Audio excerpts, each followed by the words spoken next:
Now, there are two types of physical computer networks, and we're going to talk about one of them next, which is the local area network. So the idea of a local area network is we're now using a wired connection instead of a wireless connection. So we're basically connecting hardware devices that are within close proximity of each other, within the physical limitations of the wires. So just to give a couple of examples, we may have machines that are in the same room, we may have machines that are in the same office or in the same building, or even in the same campus. And an important characteristic of a LAN is that the owner of the computers is also the owner of the means of communications. And because a LAN is located entirely on private property, the owner can install telecommunications facilities without having to purchase services from a third-party provider, such as a phone or a cable company. Although a third-party provider may be needed, or probably is needed to connect to the LAN to connect the LAN to the outside world, but you don't need the third party to help with the interconnections within the building or the facility or the campus. Um, Now, the wired LANs can actually be constructed using a variety of different types of interconnection strategies, and we're going to go over just a couple of examples here. The first one we'll look at is the bus topology, which is illustrated here. So the idea with this is that all the nodes are connected to a single shared communication line. Now, if two or more nodes use the link at the same time, the messages will collide and they'll be unreadable. So that means that nodes have to take turns when using the line.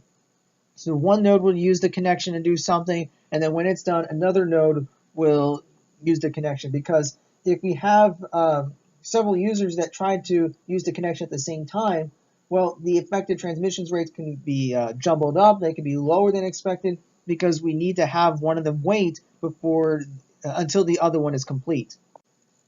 Here we have another topology, which is called the ring topology. And the idea with this is that we would connect the network nodes in a circular fashion, and the message would just simply travel around the ring, either in a clockwise or counterclockwise direction, until they reach their destination. So like, for example, maybe I'm at this node right here, and maybe I want to send a message to this node right here. In order to do that, I would have to travel to the other nodes, maybe this one, and then this one, and then finally it gets to this one in order for that message to be sent. The third one we'll take a look at is the star topology. And the idea with this is we have a single central node that is connected to all other sites. So that we're talking about this node right here. So that's our central node that's connected to everything else. And this central node can route information directly to any other node in the LAN. So if you want to send a message to another node, you would first send it to the central site, and then the central node will forward that message onto the correct location. When it comes to constructing an Ethernet LAN, there are two ways that we can go about doing it.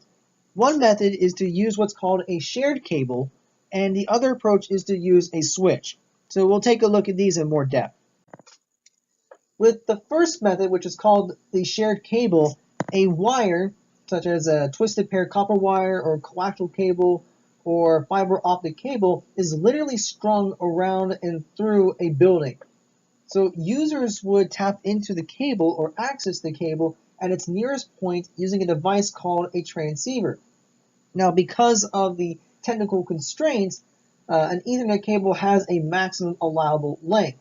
So for a larger building or a campus, it may be necessary to install two or more separate cables and then connect them using hardware devices. And these such devices are called repeaters or bridges.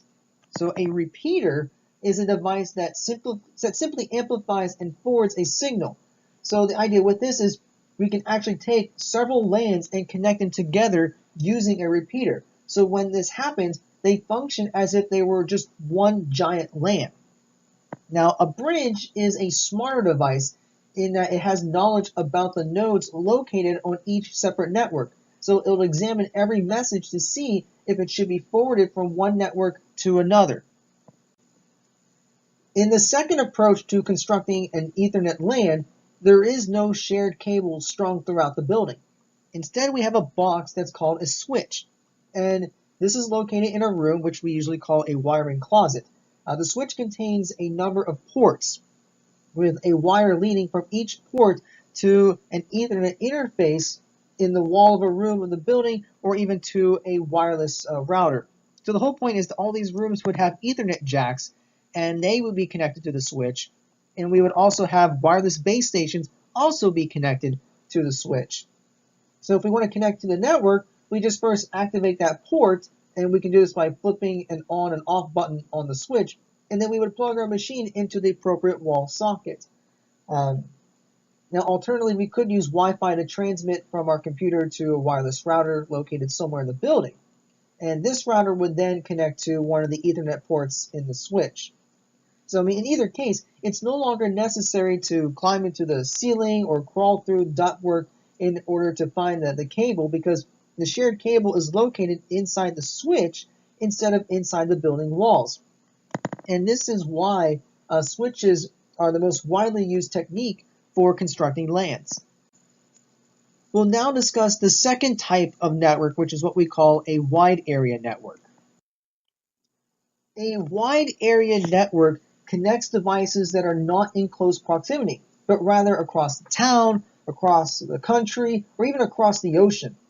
And because WANs cross public property, users must purchase telecommunication services from some external provider. Typically, these are going to be dedicated point-to-point lines or wireless links that directly connect two machines, not the shared channels that are found on the LAN, such as Ethernet. Most WANs will use a store and forward packet switch technology to deliver messages. And unlike a LAN, in which a message is broadcast on a shared channel and is received by all nodes, a WAN message must hop from one node to another to make its way from the source to the destination. Now, the unit of transmission in a WAN is a packet, and this is just simply an information block with a fixed maximum size that is transmitted through the network as a single unit. So if you send a short message, then it can usually be transmitted as a single packet. However, if you send a much longer message, the source node may actually chop up the message into n separate packets.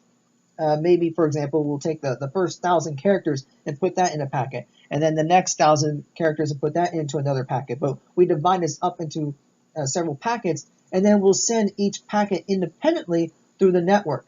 Then when the destination node has received all n packets, it'll reassemble the packets into that particular message. So here's an example of a WAN. So this involves 6 nodes.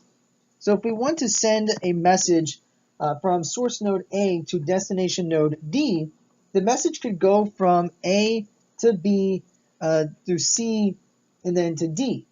Now, alternatively, there are other ways we can do this. We could have the message travel from A to B to F to D, or even have from A go down to E and then F to D. The exact route we would use is determined by the network and not the user, because it's based on which path can deliver the message most quickly.